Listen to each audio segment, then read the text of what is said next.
The podcast that you're about to listen to may cause some listeners to question everything.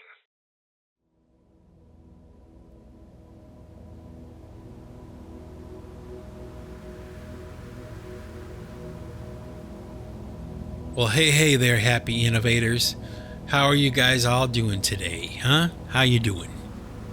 You know, I wanted to make a podcast today, obviously, but I don't have anything I really can talk about, but I really wanted to talk in a podcast today. So I'm just going to go ahead and wing it and see if I can come up with some things on the fly to talk about. So we'll consider this podcast like an experiment that way. Like, can I spontaneously come up with topics to talk about? Like, is it a waste of time? I don't know. Is it a waste of your time? Maybe, I don't know, but we're going to find out. So, I don't know. What do I want to talk about today? I don't want to talk about politics. I can say that, but it's probably unavoidable nowadays. But I'm personally getting a little bit tired of my podcasts always being, something about politics because, I think a lot of people are just getting fed up with it. It's so stupid and it's so crazy what's going on politically. So I don't know. I think it's unavoidable to talk about it, but I'll try to come up with something else. I guess I could talk about my music a little bit, right? After all, that's really the point of the Singularity Podcast, is to promote pipe choir music and PC3 music. So, I just recently released a pipe choir album called The Bright Side of the Moon. And I just finished the Wrench in the Rubicon album description. So, The Bright Side of the Moon is out there. People are listening to it and hopefully enjoying it. And it's going to be a busy year, like between now and January. There's going to be a lot of new music coming out before the end of the year. Hopefully, that's the plan. So, new PC3 and new pipe choir. I really had set some goals for myself for the year of 2024 that I wanted to do. So, The Bright Side of the Moon was one of them, and Days Away was one of them. And got a couple more things coming real soon. I've been working almost constantly on new music, and it's a little overwhelming sometimes, but it's also like a lot of fun. And like, what else am I gonna do? A podcast? Okay, I'll do that too. Anyway, I'm sitting in here in my studio with a cup of coffee right here. I'm gonna take a sip of it. If you have a cup of coffee, I suggest that you take a sip as well. So hang on. Oh my gosh, that coffee. It's a little cold. It's not quite as hot as I want it to be, but man, does it taste good. For those of you that have been listening to the Singularity Podcast for a while, you probably, remember me talking about things like the flat earth and Antiquitech, mud flood, all that kind of stuff. And, I'm still kind of traveling down that path. I'm still kind of exploring the ideas of Antiquitech and mud flood and flat earth, all that stuff, like, these possibilities of things that, may seem impossible or may not seem likely to many people, but like that never bothered me. Like, I don't care. I'm going to think what I want to think, and I'm going to say what I want to say. And, if the earth is flat, I don't know. It might be, though. And yeah, there's like conspiracy theories, and it implies all this other stuff, but really, I just chalk it up to this idea that I'm a free thinker. I get excited about new ideas and new things. And, I started out, with something like Flat Earth, let's say, and then I moved on to Antiquotech, and that kind of ties in a little bit to the whole Flat Earth idea, and this idea that our history, like the history that we've learned growing up, is not necessarily true and not necessarily accurate. And, like I said, many people poo-poo that idea. They don't believe anything like I do, but it's really not so much that I believe that the earth is flat, or that I believe in this theory of Antiquotech and this theory of mud flood and scorched earth theory, and that there were these cataclysms that happened in the past. It's not really like a matter of belief. Like, it's not a hill I would die on, but let's face it. I mean, nobody really knows. I mean, that's maybe like a byproduct of the times that we live in, where information is obfuscated or hidden, and, lies are reported and people believe them and everything. And yeah, I mean, it goes all the way across the board, from, politics to history to future events and technologies, all kinds of things. It's not small stuff. It's pretty big, and it's not, like I said, it's not something that I necessarily believe, but it's not something that I completely doubt. Okay? And where am I going with all this? Well, there's this term. The term is preterism. Preterism.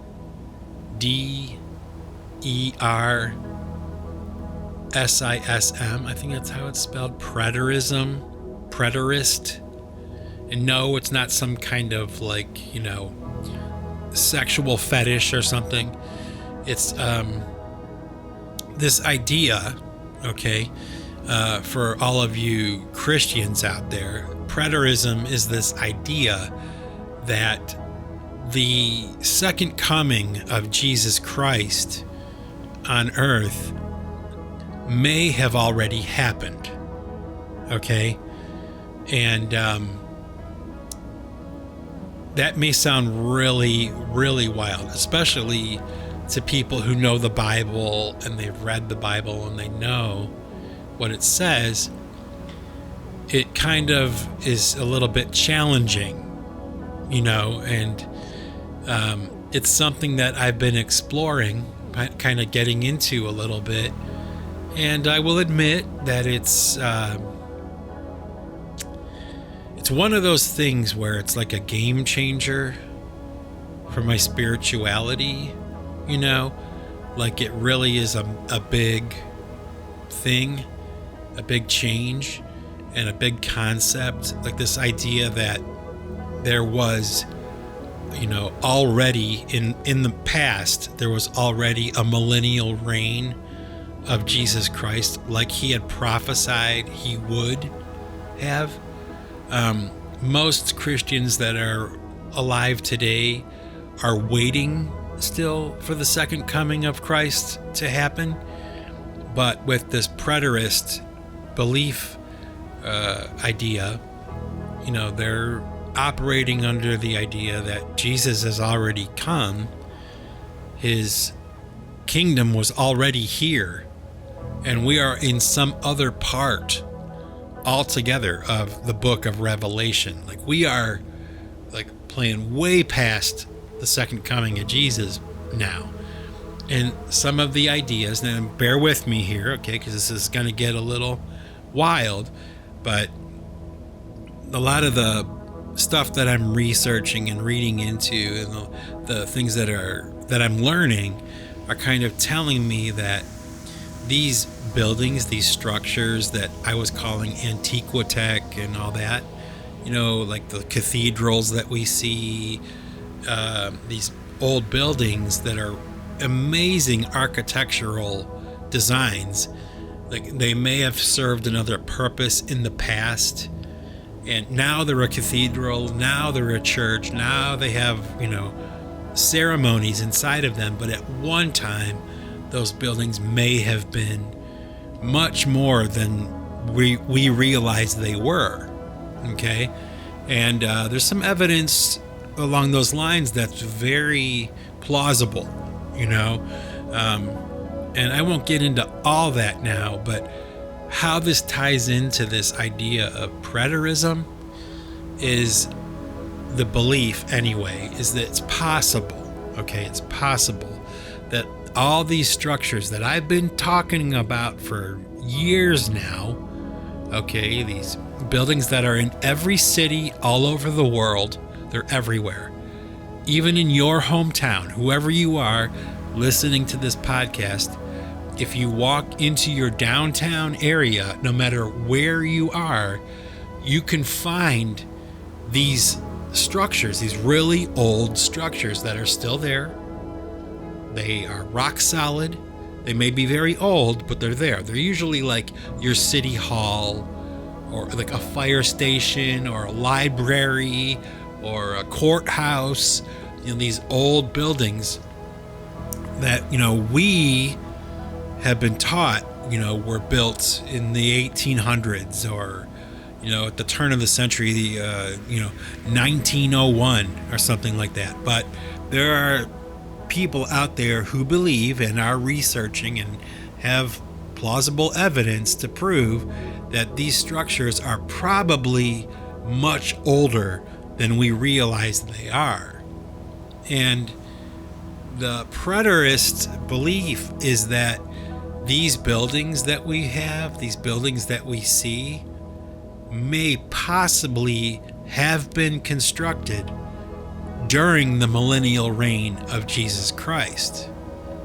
And that may sound really wild to you, and it is. Come on, it is. It's way fringe, kind of idea or thinking, but I guess that's what intrigues me about it, like the more that I research this kind of stuff, and the more I watch and listen, the more that I kind of can see that it might be true. Like, it might be true that these old buildings that we see, like Notre Dame Cathedral, okay, maybe the timeline that we've been given about Notre Dame Cathedral is not really accurate. It's not true. Like, that structure is much older than we've been taught. And it is possible, okay, it's possible that when that Jesus did return already, and these buildings were made by him or by the people that he was with, that he promised, this kingdom, this millennial reign, he promised it, okay? And is it possible that it happened already? Is it possible that what we know as the Dark Ages or the medieval period was actually the millennial reign of Jesus? Think about that. That's pretty wild. This idea that the Dark Ages, this era of, like, I forget, 1,000 years maybe or something, where there's no history and nobody wrote anything down and nothing happened, and they called it the Dark Ages because there was nothing left or done from that time period. Does that make any sense? No, of course not. It doesn't make any sense. So is it like one of those things where the Dark Ages are actually the time that Jesus Christ was reigning on earth. Think about that. It's pretty wild, but it's pretty exciting at the same time, But, unfortunately, if that's true, then what that means is that a lot of Christians have been misled or have been lied to about our history and where we are on that timeline that Jesus had established before he was crucified, So for those of you that listen to this and you don't believe in Jesus, you don't believe in Christianity, you're an atheist or an agnostic, that's okay. It's your fate, it's your destiny, and I'm not here to determine your fate or your destiny. I'm not. And you're not here to determine mine either. We all have free will, and we all have the ability to kind of think about things and, deal with them as we see fit. And this is one of those things. So, I guess like if somebody was like, oh, Mike, you're crazy. That's totally wrong. It's apostate to think that way or talk that way or whatever. You know what? That's okay. It's okay. I don't totally disagree. I'm not 100% sure of anything these days, but I gotta tell you, the more I watch, the more I see, the more I learn. This idea of preterism, the idea that Jesus Christ has already returned and gone after 1,000 years of reigning on earth, it's certainly very intriguing to think that these buildings that we see, these structures that really can't be replicated even with today's technology, or there just simply isn't enough money to do it anymore.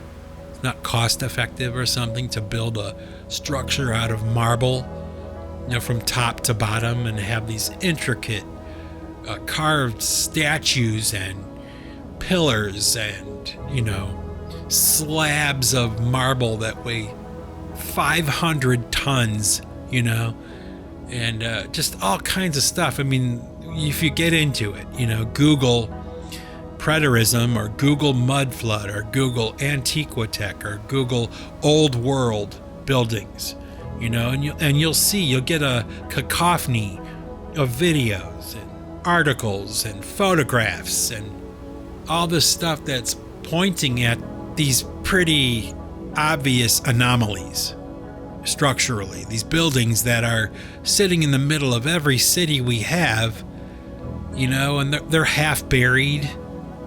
Like what? Who constructs a building with windows that are half buried? Like nobody does. I mean, the implication is that, maybe at the time that Christ was exiting and going back to heaven, that there was a cataclysm here on the earth, and what we have now or all over the world are like what was left after that event, after that moment. And earlier I was addressing the people who don't believe in Jesus, but if you're somebody who does, like myself, I mean, I believe in Jesus Christ. I do. I really do. And is it possible that our history has been obfuscated? Is it possible that we've been lied to? Sure. I didn't write the history books. Who did write the history books? And that's a whole separate debate. But it's like nobody really does know for sure what happened before we were here. We only know what we're told or what we're taught in history books or in school, right? So does that mean that it's true? Not necessarily. I mean, I would like to think that, if I read something in a history book, if I was taught something by a teacher who I believe genuinely cared about my education. I would like to believe that everything they told me was true, but just because something is untrue and they're teaching it doesn't mean that they're aware of the fact that they're teaching something that isn't true. They believe it's true as well because they were taught the same thing that they're teaching me, right? I mean, it's just this loop, this endless loop of, this conundrum that we're in right now in our society, all over the world, really, modern society all over the world. Nothing can be verified. I've talked about that before, and it's true. You can't deny it. We live in a time where nothing can be verified. You really have to operate and make decisions about big things, about the big picture on your own.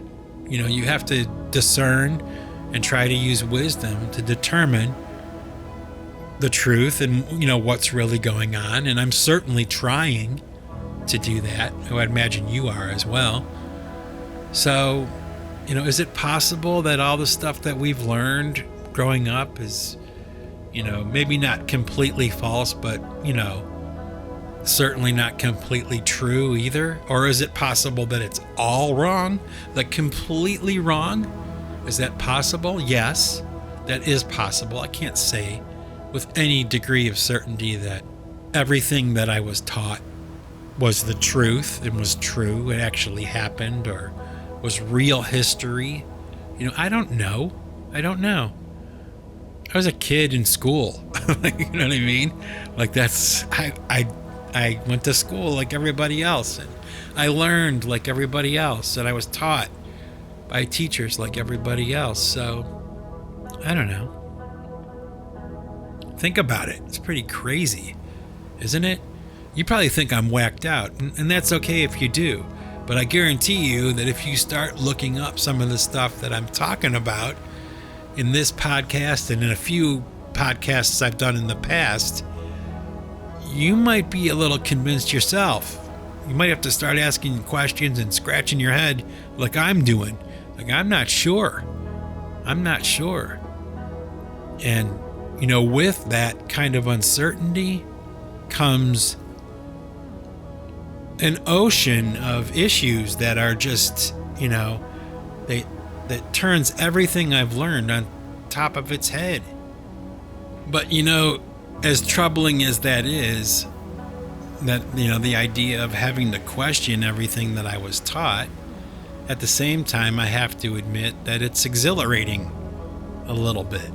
At the same time, I relish the idea of being a free thinker and a critical thinker. I love it. And I think that's part of the reason why I had so much of a problem with the past 4 years or 5 years here in the United States with, the censoring and, cancel culture and all that kind of stuff, because, I live in a country where I have free speech. I can be free to think and speak and have ideas.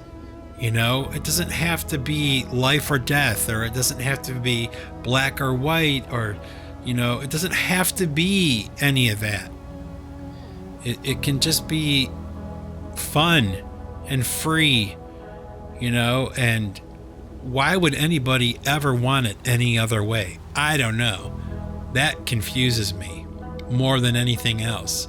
Why would anybody ever want to live in a society where you don't have free speech? That's so strange. Okay. Let's really think about this here. This idea of censorship. Since we're doing a podcast today where it's really off the cuff and I'm just improvising here, I don't have any notes written down. I don't have anything written down, but this idea of living in a society that's closed, what kind of an idiot would want that? It's like wanting to live in a country that doesn't have any food, or wanting a lifestyle where you don't have a place to live. Like, why would you want something that is to your detriment? You know, lack of food, lack of shelter, or lack of like free expression and thinking, you know?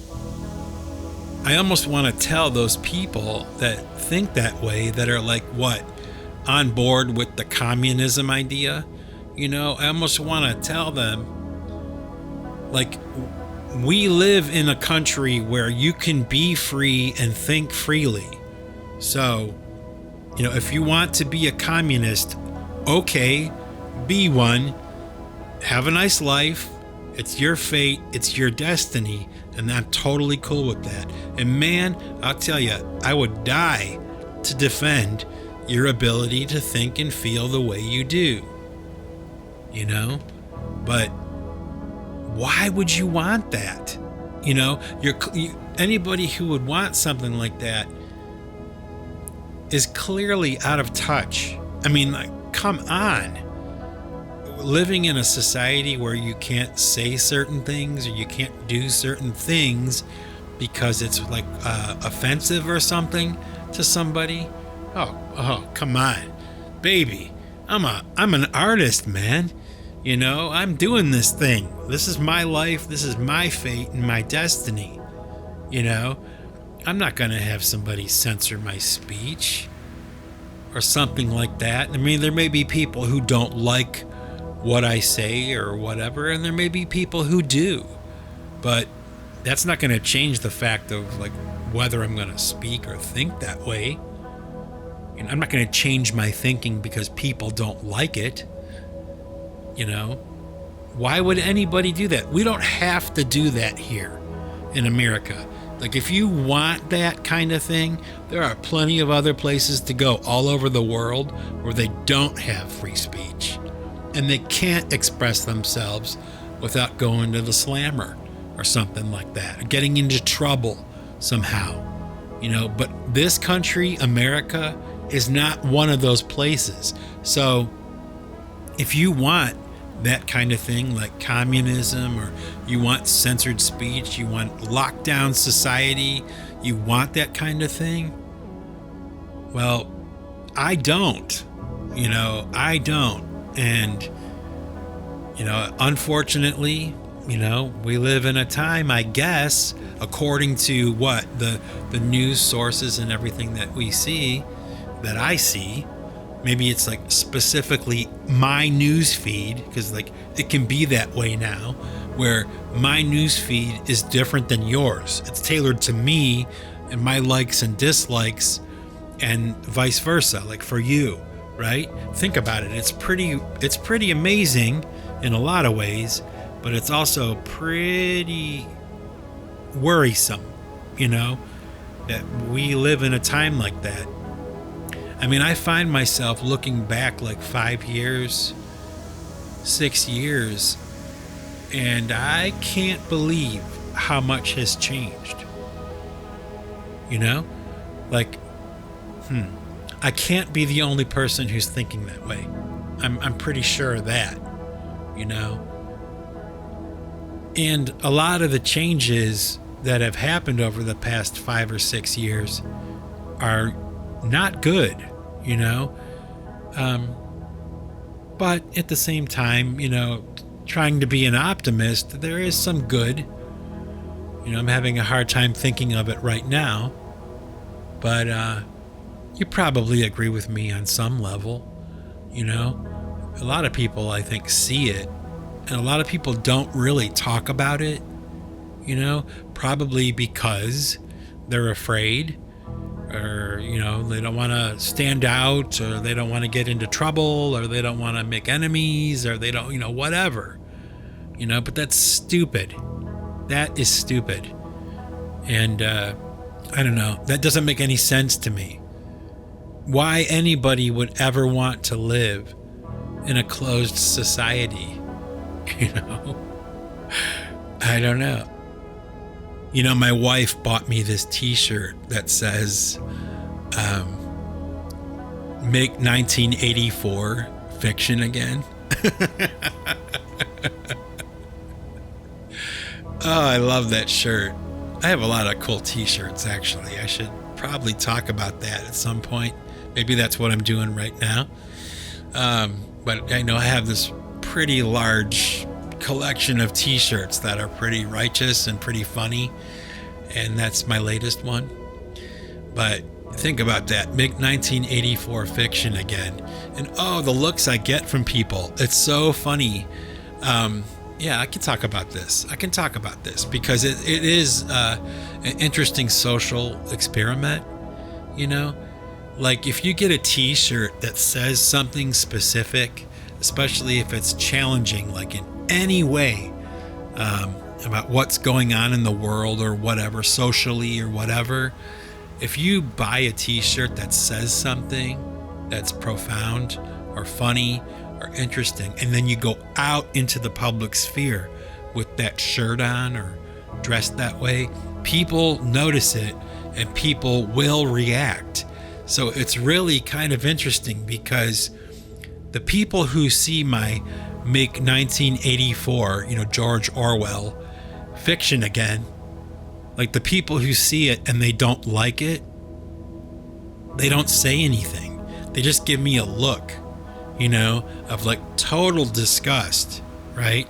But more often than not, I'll just be walking through a parking lot, or I'll be walking through a store, just walking through a park, and somebody will see it and they'll say something and they'll be like, "Amen," or "Ain't that the truth?" or "Totally, dude, I love that shirt. I get it. Yeah, totally." I mean, more often than not, I have people responding to this t-shirt, this George Orwell Make 1984 fiction again t-shirt, like in a positive way.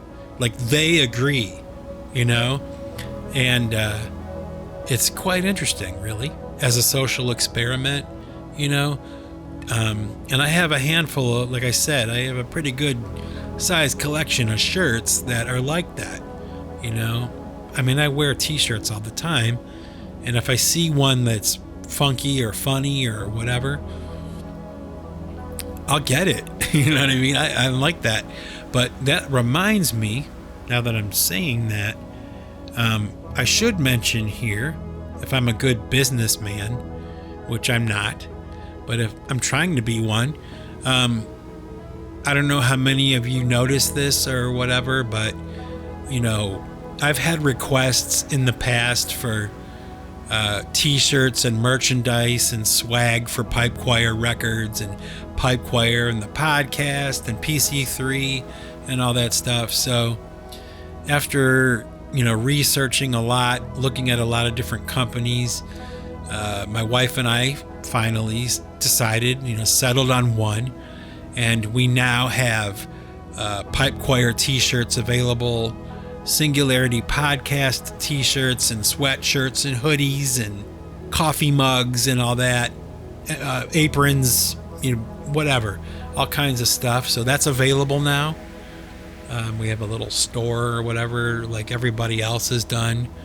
They set it up on their YouTube channel or whatever, and you can buy a shirt. So it's new, relatively new. And I will tell you this, that I've kind of made it like a mission for myself to come up with as many ideas as I possibly can for t-shirts and stuff like that. Like, so you may go to my store now and take a look at what's there, but go back in a couple months and it'll be probably doubled or tripled what's there. Okay, so the goal is to keep adding, because I have so many things, so many ideas and stuff like that. I have been working on these ideas and like storing them away for so long in the hopes that I would eventually, be making t-shirts and swag like I'm doing right now. And I'm just cracking those files open, and it's just like an avalanche of ideas. And not all of them are going to be like, about the music or about me. Some of them are just random, funny, weird designs, artistic designs, things that I kind of got creative with, and now it can be on a t-shirt, that kind of thing. So if you're interested in that, I would appreciate you checking it out. And, you don't have to buy anything, just check it out. But keep an eye on it too, because like I said, I'm going to be feeding it, adding to it constantly for probably from now until God knows when, So if you're into that kind of thing, it's out there. Like I mentioned earlier too, the Bright Side of the Moon album is out there. I hope that you guys can check that out. I hope that if you have checked it out, maybe you like it. Maybe let me know in the comments if you feel so inclined. That would be nice. The original idea for this podcast was really just to promote the music and everything. It kind of over the years turned into something else a little bit, but let's see, how long have I been doing this now? Yeah, so I've been doing this podcast for about 8 years. I've almost been doing it for 10, which I can't believe. I mean, even though I'm probably the most inconsistent podcaster ever, I am still going. It's still going, but and it will continue probably until I'm not here anymore, which is hopefully a long time from now, but one never knows, right? When my last podcast will be. It might be this one. You never know. So, but I've been doing it for almost 10 years, and the idea originally was just to promote the music, and it's kind of taken on a life of its own, in its own small way. And man, am I grateful for that. And man, am I grateful for you listening to this podcast today, even though I didn't have anything specific to talk about. But, every once in a while I get that itch to do a podcast. And, obviously today was one of those days. And I'm glad I did it. But I also want to mention, now that I'm remembering this, I'm going to be releasing a song very soon, a cover version of the song by a singer named Peter Gabriel. I'm sure all of you know about, and he has a song called Come Talk to Me. And I've done a cover version of that song. And I've talked about this in podcasts before, because the song Come Talk to Me, this cover version I was working on, I started it probably not too long after I started this podcast back in 2017. I decided to work on it, and I would get sidetracked and then I'd forget about it, put it away, pick it up a few years later, work on it a little bit, gung-ho, ready to release it, trying to get it finished, and then I'd get sidetracked again and put it away, and that just kept happening and happening and happening. And I think it happened like 3 times. The last time it happened was probably a year and a half or 2 years ago. I mentioned it in the podcast, like, I am now working on this song. It will be finished. I am going to finish it. I'm tired of it not being finished. And right now, like in the middle of writing all this new pipe choir music and all that stuff, I stumbled across it, and it's going to be a little while before I release any new music, pipe choir wise or PC3 wise, probably like at least another month or so. So I decided, I'm going to stop everything right now. I'm going to finish Come Talk to Me, my cover version of the Peter Gabriel song. I'm going to release it, and we'll take it from there, And so you can be looking forward to that. It's done. I finished it. I finished it today, as a matter of fact, as far as I know. Now, I could listen to it later on tonight and change my mind, but I'm pretty sure I'm going to release it. So that'll be out there. You can let me know what you think of that when you hear it. And no big deal or anything, but I like to try to kind of, release new music as often as I can. It's part of the deal, I guess, with what I'm doing is you got to try to keep the ball in the air as much as you can and don't let people forget about you and all that. So, hopefully you'll enjoy that. Hopefully you enjoyed this podcast too. I'm not going to apologize anymore about not doing podcasts because I think that by now, anybody who's listening to this podcast still, after all this time, you kind of get how I'm doing it. I'm not doing it like everybody else. I do it when I want to and not because I have to. And whenever you see a new Singularity podcast, you can rest assured it's not because I'm on a deadline or I have to answer to somebody if I don't. If you see a podcast from me, it's because I wanted to make one. And that's how it'll be probably forever, So I hope that you're cool with that because I am. I'm cool with it. And I don't know. I guess I'm running out of stuff to talk about today. So with that, my happy innovators, one and all, I love you one and all. And oh man, do I appreciate your loyalty and sticking with me for a long time. It's cool. It's nice to know that when I make a podcast, there are some people that are still hanging on. They're still willing to listen, after all my crazy talk and all my stupid whatever and all this stuff. It's at least if it's not anything else, it's a meaningful experience, at least as far as I'm concerned it is. So with that, my happy innovators, I'm going to let you go for now. It's almost like a phone conversation, right? And I'll let you go. I got to go. But you'll be hearing from me soon. You can keep your eyes open for the Wrench in the Rubicon album description. That's coming soon. Just worked on that today. I finished Come Talk to Me today. And I'm working on new pipe choir music as we speak. I have another album that's almost finished. And I have plans for it. So you should be getting that really soon too. I also have a new PC3 album that's going to come out very soon. It's almost finished.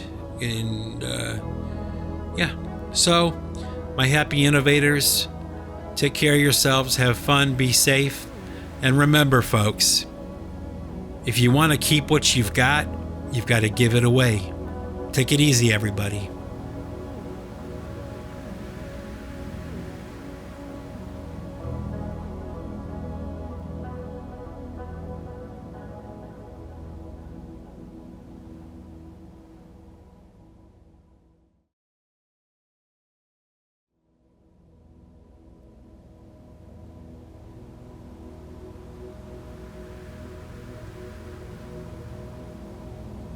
Okay, happy innovators, for those of you that were kind enough and generous enough with your time to stick around to the end of the podcast for some music.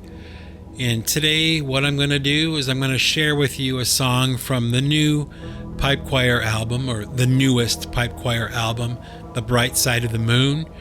And it's a song called White Flag.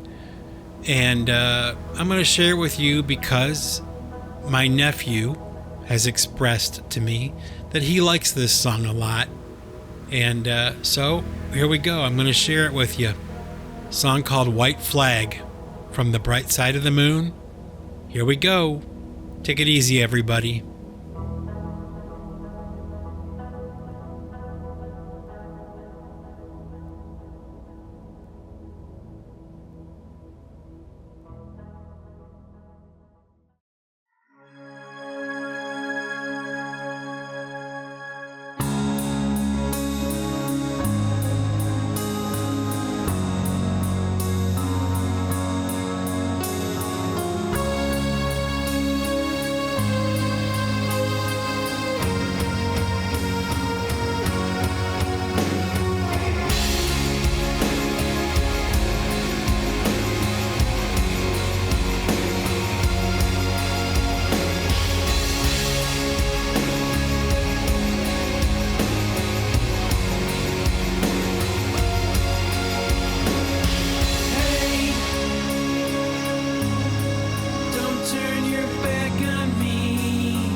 turn me away.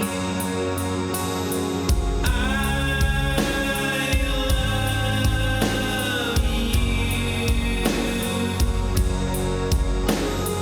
I die too. You take my breath away.